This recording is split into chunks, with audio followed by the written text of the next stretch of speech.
Hello friends, मेरा नाम है अंकित साहू और आप लोगों का वेलकम है मेरे यूट्यूब चैनल में। तो आज फ्रेंड्स एक गुड न्यूज़ देने आया हूँ। 10 साल से मैं देख रहा हूँ कि जो एक्सपोर्टर्स हैं वो EBRC की प्रॉब्लम को लेके काफ़ी परेशान रहते हैं, कोई उनकी सुनता नहीं है।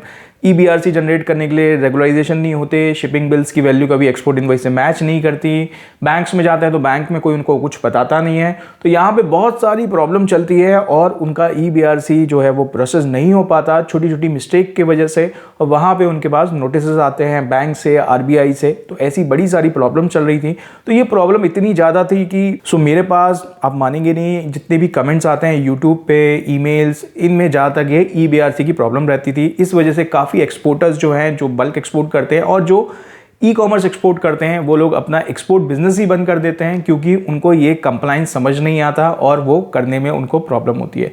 तो यहाँ पे गवर्नमेंट को मैं दिल से, मतलब वो कहते हैं ना, दिल से अच्छा लग रहा है, तो दिल से बिल्कुल थैंक यू कहना चाहूँगा।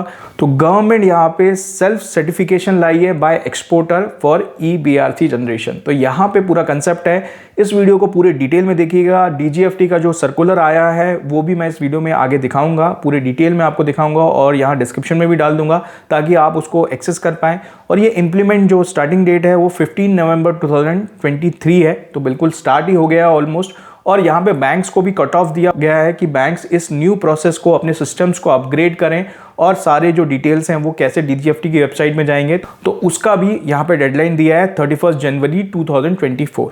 तो यहाँ पे आप एक्सपोर्टर्स की प्रॉब्लम सॉल्व होने वाली है। तो पहले मैं इसको समराइज वे में समझा देता हूँ और फिर मैं आपको वो डिटेल सर्कुलर यहाँ पे दिखा दूंगा। तो अभी होता क्या था, पहले प्रॉब्लम बताता हूँ और फिर सॉल्यूशन जो गवर्नमेंट ने दिया है वो बताता हूँ। सो अभी होता क्या था, एक ई-कॉमर्स एक्सपोर्टर या फिर एक नॉर्मल एक्सपोर्टर, मान लीजिए $1000 का कुछ एक्सपोर्ट करता था, तो वहां पे क्या होता था, उसके बाद अगर पार्शियल पेमेंट आती है या पूरी पेमेंट नहीं आती है, तो लेट सपोज $1000 एक्सपोर्ट किया और $800 ही उसके पास है, तो जब वो बैंक के पास BRC के लिए जाता था तो वहां पे पार्शियल पेमेंट होने की वजह से वो अमाउंट मैच नहीं होता था और उसका BRC जो है वो बैंक प्रोसेस करने से मना कर देता था। तो यहाँ पे चैलेंज होती है कि पेमेंट्स अलग अलग पीसेस में आई है, 2-3 बार में आई है। तो इन सब के सर्कुलर्स RBI ने ऑलरेडी निकाले हुए हैं, बट यहाँ पे जो एक्सपोर्टर है उसको इतना नॉलेज नहीं होता, या बैंक भी कंप्लायंस करने में, या बैंक को भी बड़ी प्रॉब्लम होती है ये ट्रांजेक्शन्स को मैच करने में, तो वहां पे कहीं पे सॉल्यूशन हो नहीं पाता था। तो यहाँ पे काफी लोग परेशान रहते थे। जिनके पास प्रोसेस थे, जिनको RBI के सर्कुलर्स थे या नॉलेज था, तो वो तो किसी तरह उनको क्लोज करवा लेते थे। बट जो नया एक्सपोर्टर, जिसको बिल्कुल भी नॉलेज नहीं होता था, वो 1-2 ऑर्डर के लिए स्टार्ट करता था, तो वो यहाँ पे प्रॉब्लम में घूमता रहता था और बैंक में भी, और उसको कोई नॉलेज नहीं देता था और फ्रीली ये नॉलेज अवेलेबल नहीं था। तो यहाँ पे क्या है कि DGFT ने सर्कुलर निकाला है। उनने बोला है कि बैंक के पास जितनी भी फॉरेन पेमेंट्स आएंगी उसका वो IRM नंबर, IRM, तो IRM स्टैंड होता है इनवर्ड रेमिटेंस मैसेज, तो वो IRM नंबर को वो DGFT को ट्रांसफर करेगा।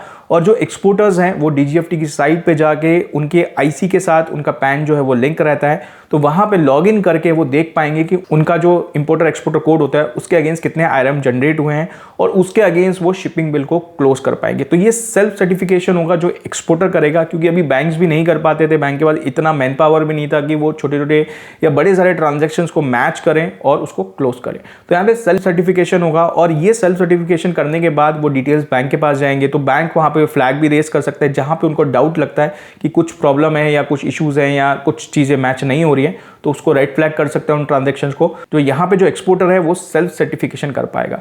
तो ये प्रॉब्लम का बहुत ही अच्छा गवर्नमेंट ने सॉल्यूशन निकाला है और टाइमलाइन भी कोई लंबी नहीं है। तो अभी 15 नवंबर से स्टार्ट हो जाएगा। बैंक्स को अपने सिस्टम्स को अपग्रेड करना पड़ेगा ताकि ये डिटेल्स जो है वो सारे DGFT को ट्रांसफर कर पाए। तो यहाँ पे DGFT ने उसके लिए कट ऑफ डेट्स भी दी है। चलिए मैं आपको सर्कुलर पे लेके चलता हूँ और ये इंप्लीमेंट हो जाएगा तो जो प्रॉब्लम है वो रिजॉल्व हो जाएगी। तो आइए मैं आपको स्क्रीन पे ये सर्कुलर दिखाता हूँ। तो फ्रेंड्स, हम लोग ये सर्कुलर मैंने ओपन कर लिया है। तो ये 10 नवंबर में आया है और ये सर्कुलर को डिटेल में देखते हैं। Pilot launch of the upgraded electronic bank realization certificate EBRC system for self certification by exporter.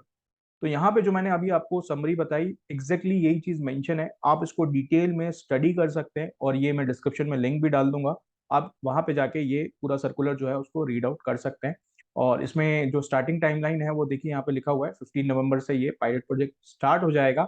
और बैंक्स को एक कट ऑफ टाइम दिया है कि वो अपने सिस्टम्स और सारी चीज़ों को अपग्रेड कर लें। और यहाँ पे नीचे जो टाइमलाइन है वो मैंडेटरी, उनको APIs जो जनरेट करने हैं वो इस डेट तक कर। तो होप सो ये इन्फॉर्मेशन आपको अच्छी लगी होगी और आपको पता ही है क्या करना है। ई-कॉमर्स एक्सपोर्ट इंपोर्ट की ट्रेनिंग के लिए आप नीचे दिए हुए नंबर्स पर कॉन्टैक्ट कर सकते हैं। आप चाहते हैं कि हमारी टीम आपका अकाउंट मैनेजमेंट करे, एक वर्चुअल एम्प्लॉय प्रोवाइड करे, जो आपके इट्सी, Amazon global, eBay, Alibaba seller account को मैनेज करे, तो उसके लिए भी आप हमारी वेबसाइट exportwala.com विजिट कर सकते हैं और नीचे दिए हुए नंबर्स पे कॉल कर सकते हैं। तो अभी के लिए ओके, बाय बाय।